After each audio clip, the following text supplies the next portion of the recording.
The best thing about a Breedlove guitar is that I had something to do with it.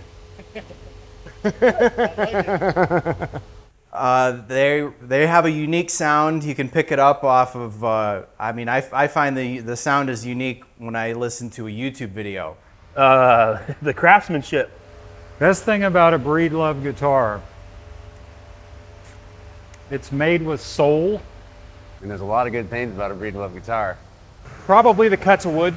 The great instruments and working with the people that make them. I think knowing that you're making something that people are really going to use and appreciate, hopefully for decades, you know, maybe even multiple generations. I think that's pretty special. I think that everybody here really cares, and yeah, you know, cares about the environment, cares about the process. Yeah.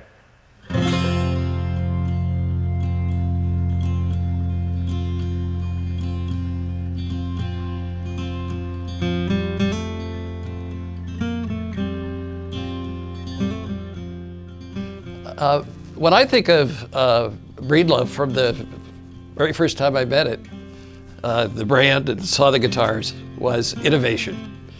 What's the likelihood that when Martin first designed the Dreadnought or the OM or their version of a Parlor back in the early 1900s or late 1800s, that was going to be the perfect body shape? And Breedlove is all about today. What technology do we have? What skills have we learned? What tools do we have? And how could we make the most advanced guitar possible?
I had retired from my lifetime career and enjoyed very much a couple of years of diving and fishing and living the good life. And I decided I had to go back to work. And so my wife said to me, what do you want to do? And I said, guitars. And she goes, well, is that going to be a profitable business? I said, I don't know. But I said, it's going to be a lot more fun than being retired. And so I started my Bedell brand. Originally were guitars that I had to import because I didn't have a factory. So I started looking around for where could I acquire an existing factory in the US that's building instruments that I could then build my Bedells, and Breedlove came up for sale. So I flew out here, and it was perfect for what I wanted to do in the business. I was gifted a brand position when I acquired Breedlove because Larry Breedlove, who founded the company, and his brother Kim, who joined it a few years later, they were very innovative, very creative in design, very creative in ideas about ways to build a fresh new guitar, not just to copy an old traditional guitar. And so that heritage really fit with me. I wanted to continue that innovative journey. And what's neat about innovation, if you have the right culture, is you're always curious. You're always saying, what if we did this? What if we did that? How could we make this work? Hey, I wonder if we build a guitar with this myrtle wood that grows over on the Oregon coast, what it would sound like. So having that kind of curiosity, I just went to work with the team here and said, let's learn everything we can about why a guitar creates the sounds it does and what are the things we can do to change it. If we're going to be innovative with Breedlove, let's figure out each piece of wood, how they're going to work together, how they're going to complement each other, what kind of frequency are we going to want to have in terms of separation, but also, you know, how the neck is talking to the body and so forth. And so it was really taking the guitar and saying, let's learn with all the tools we have at hand how we can maximize the performance of the sound of a guitar. And Breedlove, being the innovative brand, is perfect for that. That's when we discovered that, for example, the back, when you tap it, hear how much higher this note is? And that's because you want some amount of frequency, depends upon the guitar, to separate between the two to maximize your sound. And that might be 35 hertz, it might be 40 hertz, depends upon the sound that we're going for and what the body shape is. It was just continuing that whole journey of innovation that made, well, we're still innovating. You know, we're working on projects with the Acoustic Shoppe that are brand new things we've never done before. And that's what makes this so much fun.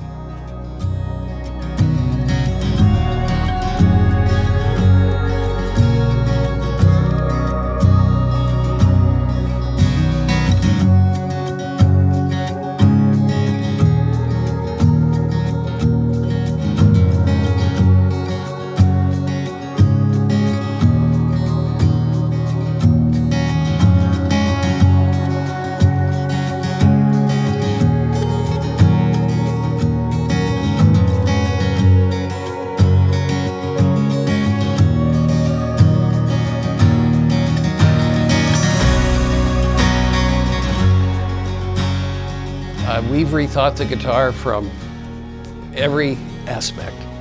So for example, we've got 4 shapes, kind of the dreadnought concerto, which is the modern shape to get the dreadnought sound, the concert, which is the original body shape for Breedlove, the concertina, which is a 14 fret, so it'd be like a parlor, and then the companion, which is our smallest body shape. And we played a lot of guitars and we kind of figured out what's the perfect fundamental frequency that we're gonna want with those 4 different body shapes to maximize the sound. Part of our challenge was, you know, we've been trained with a guitar, you either have to choose between finger style and blossoming notes and projection, or you have to choose certain woods so that if you strum it too hard, it won't collapse. And we said, we don't want to be stuck with those kinds of restrictions. Breedlove is the innovative brand. Let's make tomorrow's guitar today. And we developed a process called sound optimization that gives us actually some real computer analysis in terms of how do you maximize the sound of that particular air chamber. Guitars are really fascinating. It doesn't play like a speaker. I mean, I used to always just think, well, a guitar top was like a speaker and it moves the air that way. It doesn't, it dances. And there's modes that a guitar goes through. In fact, let me just grab one and show you. When you first strike this guitar, you're going to initiate vibrations that are coming through this bridge. Then you're going to activate a mode that goes this way, and then you're going to activate a mode that goes this way.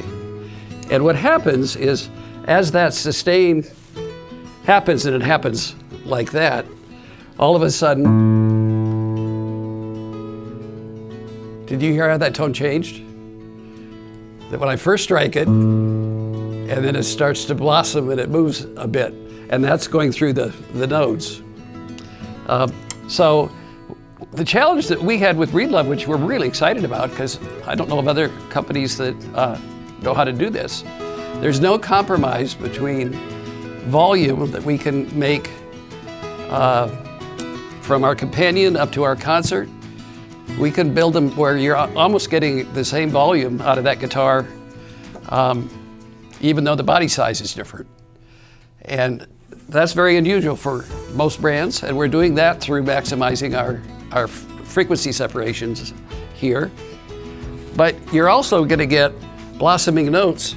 So people that think of a dreadnought as a percussion instrument that you're strumming away and you're having it dampen very quickly. The way we build our dreadnought concerto, not only can you do that, but we don't build it to dampen as quickly, to be as big a percussion instrument, because we want you to be able to play any style you want on here. If you want to do a bluegrass riff on here and just have every individual string be expressed through our sound optimization process, we've been able to figure out how to do that. It's been amazing what we've been able to do. And we track now, today, go 10 years forward, we actually track 40 things about everything that we build in a guitar. We have an RFID chip inserted into every guitar, so that if anybody ever, 50 years from now, says, I wonder what the thickness of my guitar was, or I wonder what the weight of the bridge is, or how thick is the finish, or what's the frequency, or let's go check my guitar 10 years later and see how it's changed.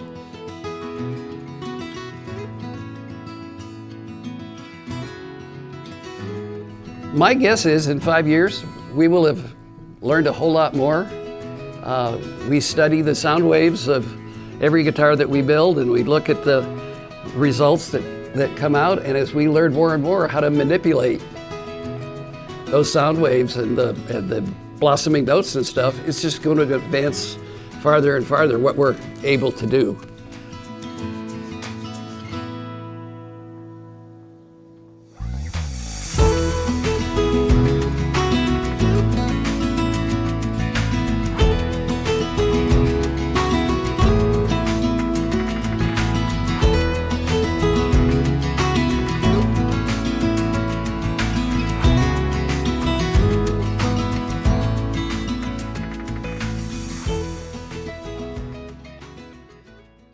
When I first acquired Breedlove, Angela Christensen was our wood buyer at the time. And I went and sat down at her desk and I said, teach me how we source our wood. And she explained that we go to wood brokers. So let's say that I'm looking for some mahogany, for example. She had the names of several companies that supply mahogany, and she'd call and get pictures of the wood and get the price. And I said, well, do you know where the tree grew? She goes, no. I said, do you know how it was harvested? No. What difference does that make? And I said, well, it makes all the difference in the world, because we're gonna be the company that leaves more trees behind because of us, rather than less trees behind. And I want to go directly to the forest of every species that we're going to buy. I want to know what their harvesting practices are. And we're going to no longer use any wood from a clear-cut tree. She's looking at me and she goes, you don't know much about this business, do you? And I said, no, I know a lot about the planet that we live on. And I want our company to stand for making this planet better, rather than we're depleting it. And especially if we're using exotic woods that aren't as plentiful, we need to be good stewards of that process. So we adopted what's called the Tonewood Certification Program. And our marketing director, Ari Beati, and I have gone on exotic trips to, well, all over the world. Angela and I have gone on some trips. We go in and we make sure that when we say individually harvest it means that within a short period of time, when you go back in the forest where that tree fell, that it has regrown back and the forest is growing back, and that actually the filling of the space that that tree used to occupy is growing more trees. And I mean, we've been to Guatemala, Suriname, Republic of Congo, Madagascar, India, Hawaii, Central America, probably more places than that. And we know that every piece of wood that we have here is a unique tree that grew, that we didn't ruin the habitat around it. I like to tell the story about going back into the forest and, well,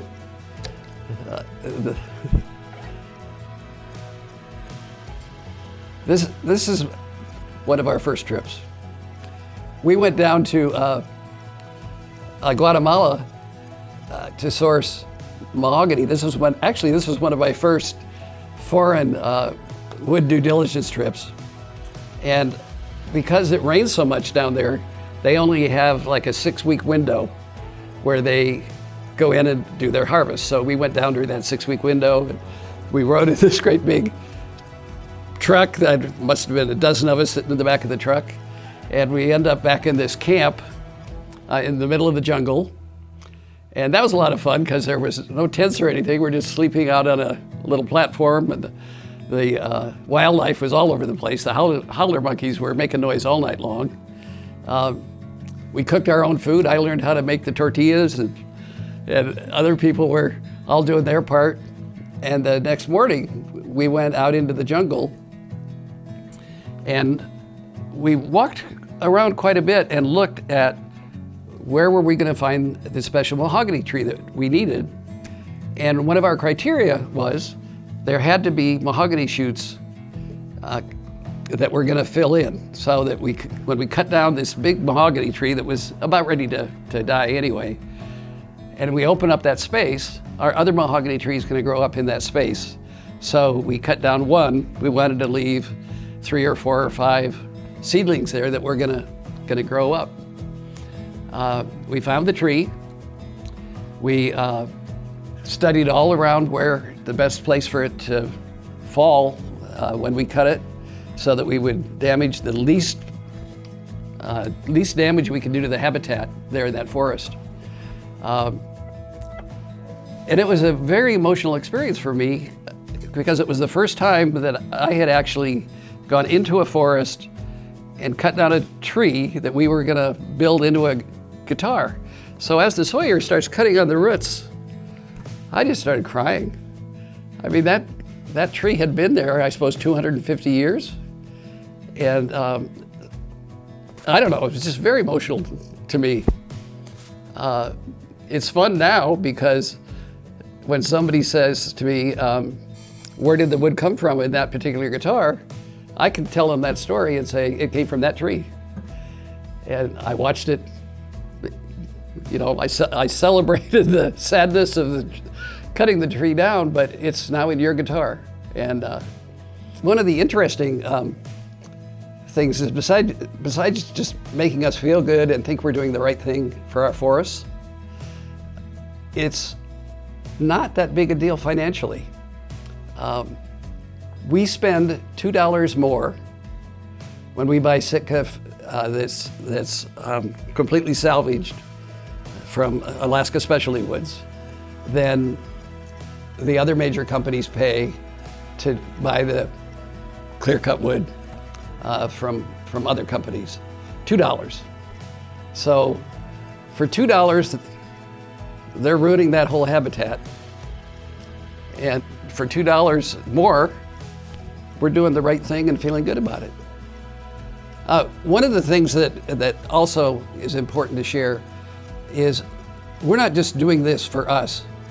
We're happy to make available to every other guitar company where our mills are, what our sourcing is. We're happy to give them all the due diligence to work. We're serious about wanting to save the forest. It's not for a brand advantage. it's to do the right thing. We've had people call us up and actually ask us to sell them some wood because they hadn't done their due diligence and they wanted to build some guitars and they knew we had and they could rely on our due diligence. So one of the best examples of that is Dave Matthews wanted to build a new guitar, and one of his best friends has a small little custom shop. I think it's in North Carolina. And Dave was going to go on a European tour. Well, we're the only ones that we know of in America that have Brazilian rosewood that is completely documented, because it came in long before the CITES convention and the laws changed. So Dave Matthews Guitar Tech, a guy named Craig, called us up and said, would you sell Dave a set of your Brazilian rosewood so that he can get a guitar built and take it on a tour in Europe? And we were happy to do it for him because he was doing the right thing. He wasn't going to break the law. He was going to follow the permits. He was going to set an example of what good stewardship was. We've had Martin out here looking at some of our Brazilian because they didn't keep track of where they sourced all of their wood Brazilian, and so it got put in a shelf that says Chris's Cage or something like that, and so they don't really know where the wood came from, and so they're very honest and straightforward, and they say, we can build you a Brazilian guitar, but you can't take it out of the United States. With our guitars, you can take them anywhere in the world.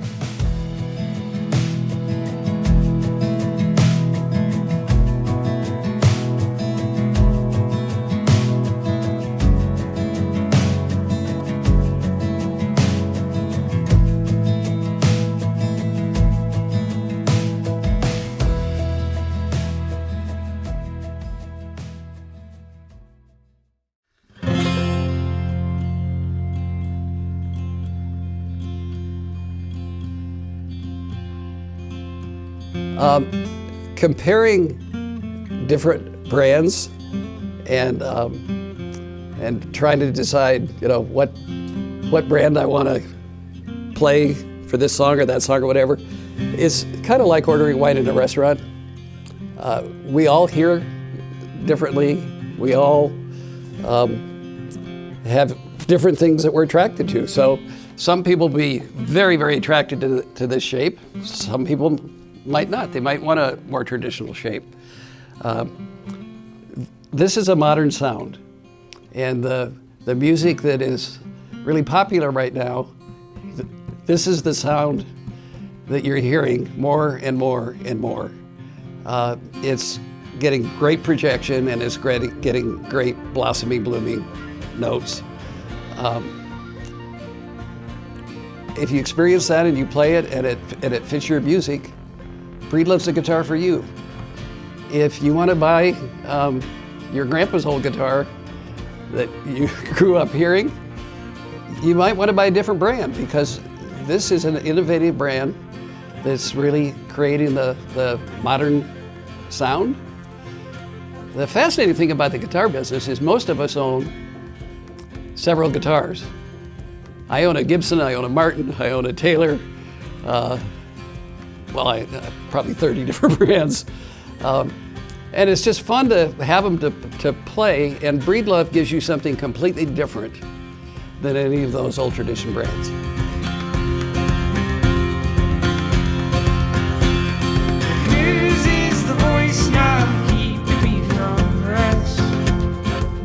If I had one word to describe Breedlove, it would be innovative. Rolex. Sustainable is one of the things, because I'm very green. And I think that, in fact, that's what I love about Tom Bedell. Quality? I mean, we have so many people that look through everything through the process, and by the time it gets to the end, we really have gone over it with a fine tooth and comb, so. Community? Yeah, that's what I would say. Unique. Family. I like it. Very nice. Yeah. Thanks for letting us interrupt your day. For sure.